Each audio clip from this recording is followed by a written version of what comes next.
Halo semuanya, kami bertiga di sini akan mempresentasikan tentang teknik pengukuran transport pemrosesan material logam dengan metode difusi. Pertama-tama perkenalkan, nama saya Eliezer Ranangopan beserta kedua teman saya. Izin memperkenalkan diri, nama saya Denny Dwi Saputra dengan NIM 123360018 dan juga ada teman saya. Perkenalkan, nama saya Jalika Maisana Ibaho dengan NIM 123360084. Oke, jadi di sini ada pembagian pekerjaan-pekerjaan yang kami lakukan. Yang pertama ada dari Denny.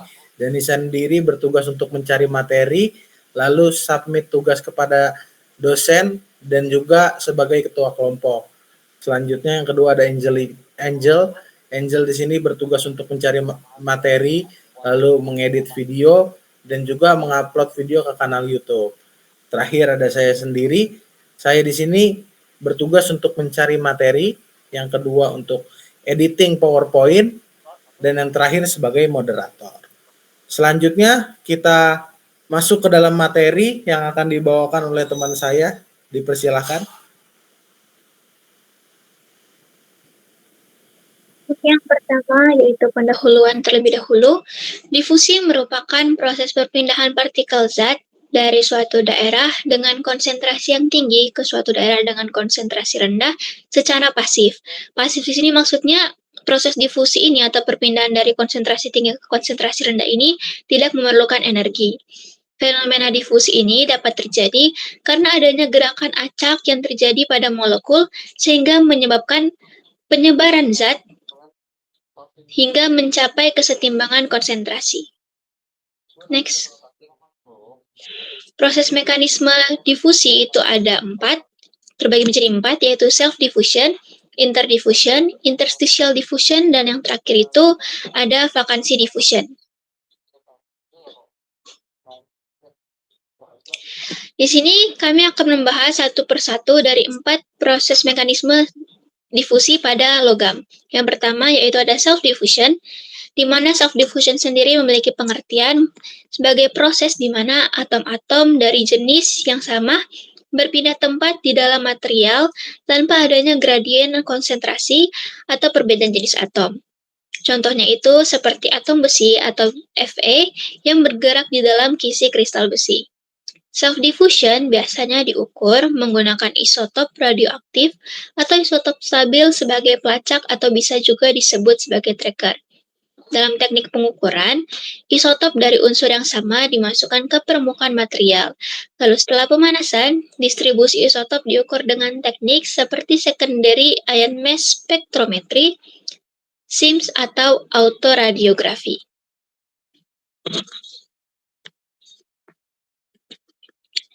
Lalu yang kedua yaitu interdiffusion. Interdiffusion sendiri merupakan perpindahan atom antara dua jenis unsur atau material yang berbeda.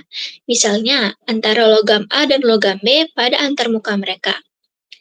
Hal ini sering terjadi pada proses paduan atau alloying serta pelapisan atau biasa yang kita sebut dengan coating. Teknik pengukuran interdiffusion sendiri itu meliputi pembuatan pasang diffusion atau diffusion couple, di mana pembuatan pasangan difusi ini melibatkan dua material yang berbeda yang ditempelkan, kemudian dipanaskan. Lalu, setelah beberapa waktu yang tertentu, profil konsentrasi masing-masing unsur akan diukur dengan menggunakan teknik seperti electron probe microanalysis atau energi dispersif X-ray spektroskopi.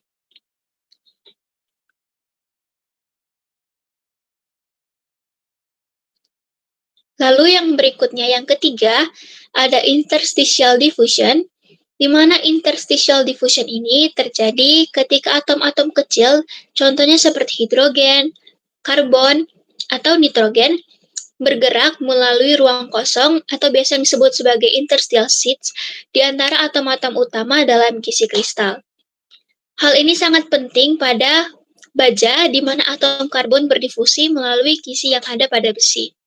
Teknik pengukuran difusi interstisial biasanya itu melibatkan seperti pemaparan material pada gas yang mengandung atom kecil. Contoh atom kecil ini seperti karbonisasi atau nitridasi. Kemudian, konsentrasi atom yang difusi dapat diukur pada kedalaman yang berbeda. Pengukuran kedalaman ini dapat menggunakan teknik analisis seperti glow discharge optical emission spectroscopy atau SIMS.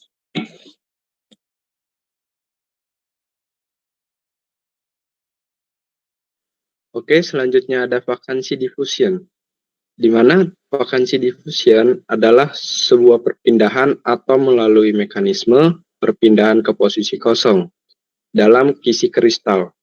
Atom berpindah ke tempat yang kosong dan vakansi berpindah ke posisi atom sebelumnya. Yang dimana vakansi diffusion biasanya diukur dengan teknik texture, di mana isotop lacak ditempatkan pada permukaan. Lalu setelah pemanasan, profil konsentrasi diukur. Selain itu, teknik quenching atau pendinginan cepat juga digunakan untuk membekukan posisi vakansi dan mengamati distribusinya. Next. Selanjutnya ada gejala transport yang dipilih dan kepentingannya di industri material, di mana difusi sangat penting dalam berbagai industri material, seperti pembuatan alloy, proses pengolahan bahan baku, dan produksi film tipis. Contohnya, dalam alloy binder, difusi menentukan distribusi, unsur, dan mempengaruhi sifat mekanik material yang dengan efek Hartley-Kirdley menunjukkan perbedaan kecepatan difusi antar material yang mempengaruhi struktur mikro dan sifat akhir material. Next. Selanjutnya adalah mengamati dan melakukan pengukuran gejala transport, di mana pengamatan difusi dapat dilakukan dengan mengukur perubahan konsentrasi zat pada waktu dan posisi tertentu, menggunakan teknik seperti defleksi sinar laser berdasarkan gradient index bias atau metode spektroskopi. Pengukuran koefisien difusi dilakukan dengan mengamati flux zat dengan gradien konsentrasi dalam media yang homogen.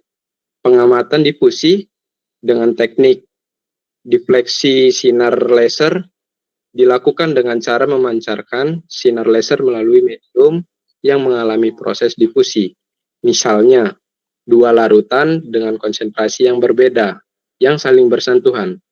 Karena konsentrasi yang berbeda menyebabkan perubahan indeks bias pada medium tersebut.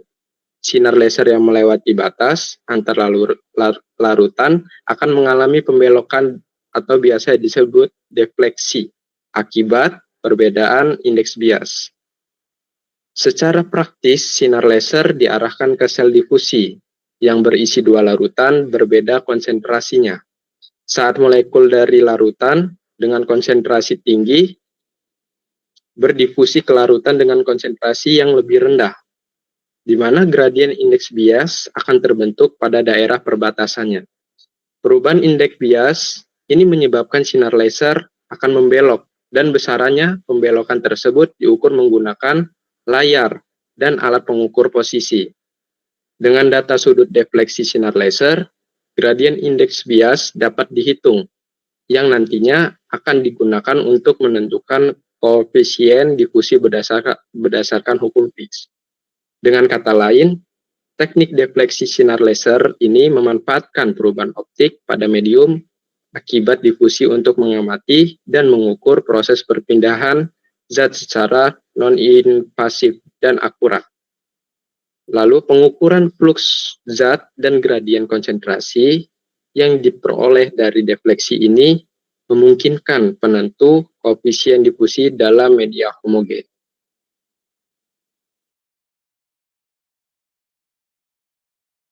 Jadi di sini saya akan menjelaskan mengenai besaran variabel yang didapat dari pengukuran dan kegunaannya, yaitu tentang difusi. Jadi difusi ini menggunakan rumus flux massa. Flux massa biasanya dilambangkan dengan huruf J. Nah, flux massa itu apa sih? Flux massa itu merupakan jumlah zat yang mengalir per satuan luas per satuan waktu. Nah, rumus flux massa sendiri adalah minus D dikali dengan dC per dx, di mana D sendiri adalah koefisien difusi. Jadi koefisien difusi ini menunjukkan kecepatan perpindahan zat. Lalu ada dC per dx, yaitu gradien konsentrasi yang merupakan perubahan konsentrasi terhadap jarak. Nah, lalu terdapat juga tanda negatif sebelum D. Nah, tanda negatif ini menunjukkan arah difusi dari konsentrasi tinggi ke konsentrasi yang rendah. Koefisien difusi menunjukkan kecepatan perpindahan zat dan sangat berguna dalam mengontrol proses manufaktur seperti pengaturan suhu, waktu, pemrosesan untuk mendapatkan struktur material yang diinginkan, yaitu dengan hukum fix pertama. Dari rumus yang tadi juga, dari rumus flux massa, dapat dilihat juga beberapa hal yang mempengaruhi difusi. Yang pertama tuh ada kecepatan perpindahan zat. Lalu ada juga konsentrasi terhadap jarak. Dan juga arah difusi yang mempengaruhi. Kita lanjut. Bentar. Kita lanjut ke selanjutnya tentang kegunaan dalam mengubah struktur dan sifat material. Jadi dengan difusi, kita bisa mengatur kondisi difusi, misalnya seperti yang tadi saya sudah katakan, seperti suhu, konsentrasi, dan juga waktu, dapat diubah struktur mikromaterial sehingga mempengaruhi sifat mekanik dan fisiknya, seperti kekuatan, kekerasan, dan ketahanan korosi. Difusi juga digunakan dalam proses doping semikonduktor dan pembuatan lapisan tipis yang presisi. Nah, salah satu contohnya yang pertama itu ada quenching. Jadi seperti kita ketahui, quenching ini adalah pendinginan cepat. Nah, gunanya quenching adalah untuk meningkatkan kekerasan suatu material. Pada saat material masih panas, atom-atom karbon yang merupakan suatu atom yang membuat baja itu kuat, berdifusi keluar waktu panas. Nah, dengan kita lakukan quenching atau kita turunkan suhunya secara cepat, maka atom-atom C tidak akan sempat untuk berdifusi atau tidak akan sempat untuk keluar, sehingga menyebabkan struktur dari logam tersebut lebih kuat. Namun dia lebih kurang ductile begitu. Selain dari quenching, ada juga contoh dari difusi yaitu pada waktu logam berkarat. Jadi waktu logam berkarat, atom hidrogen dari lingkungan sekitarnya dapat masuk ke logam dan berdifusi yang menyebabkan adanya korosi atau karat. Hal ini akan menyebabkan logam sendiri mengalami kerapuhan sehingga dapat mengurangi kekuatan dari logam tersebut. Itulah beberapa contohnya. Selain itu juga misalnya ada pada saat kita mau membuat suatu paduan. Seperti yang dikasih tahu di awal tadi, kalau difusi ini akan selalu bergerak atom-atomnya hingga mengalami keseimbangan. Nah, pada saat kita ingin menyampurkan logam menjadi satu atau kita bisa sebut alloy, kan kita mencampurkan dua jenis. Nah, supaya mereka bisa homogen, kita perlu waktu yang lama supaya difusinya dapat merata dan hasilnya nanti memiliki struktur yang seimbang atau ya seperti itulah.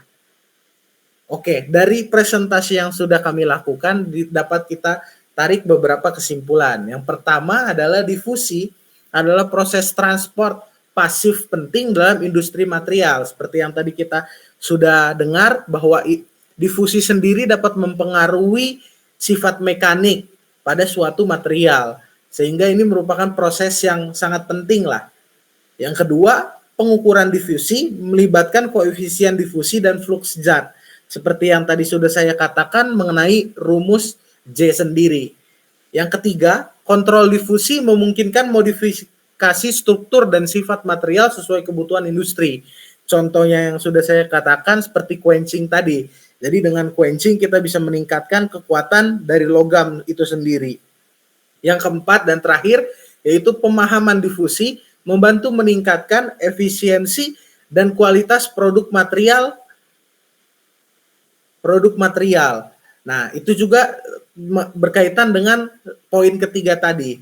Jadi, semakin kita paham dengan difusi dan kita tahu caranya menggunakan difusi, kita bisa membuat produk yang nanti kita pengen mempunyai sifat yang lebih unggul. Begitu. Dan ini beberapa referensi yang kami gunakan untuk membuat presentasi saat ini. Dapat dilihat secara singkat ya, teman-teman.